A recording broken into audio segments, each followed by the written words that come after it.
बिहार ने परिवर्तन का मन बना लिया है और क्रांति की शुरुआत हर बार बिहार से होती है।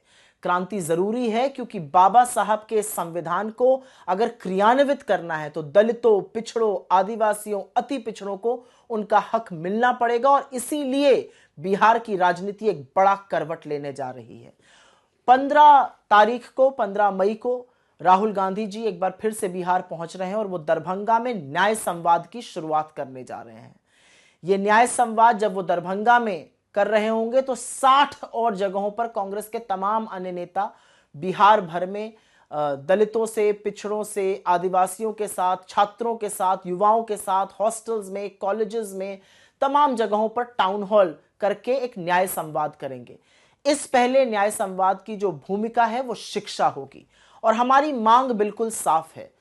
जातिगत जनगणना जिसका ऐलान केंद्र सरकार ने किया है वो तुरंत की जानी चाहिए बिना विलंब के। उसके अलावा 50% की जो आरक्षण की एक फर्जी सीमा है उसको उखाड़ फेंकना है। आर्टिकल 15(5) जो कि निजी संस्थानों में और प्राइवेट नौकरियों में दलितों को, पिछड़ों को, अति पिछड़ों को, आदिवासियों को आरक्षण देता है उसको तुरंत लागू करना है।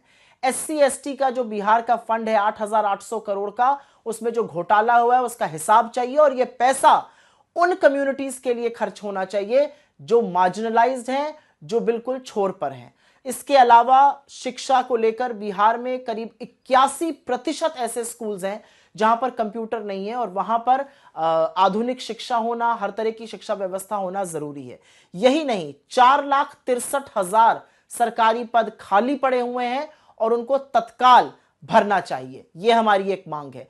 कर्जे से बिहार के युवाओं को लादा गया है और जितना भी एजुकेशन लोन है करीब 2,135 करोड़ का वो माफ होना चाहिए। और इन सारी चीजों को क्रियान्वित करने के लिए राहुल जी, कांग्रेस पार्टी, हम मिलकर अपनी आवाज उठाएंगे। बिहार के युवाओं के साथ ये आवाज उठाएंगे, न्याय संवाद के माध्यम से ये आवाज उठाएंगे क्योंकि बिहार की अपनी शिक्षा में, अपने स्वास्थ्य में, अपने रोजगार में भागीदारी को सुनिश्चित करना है और इस संविधान को सर्वोपरि रखना है।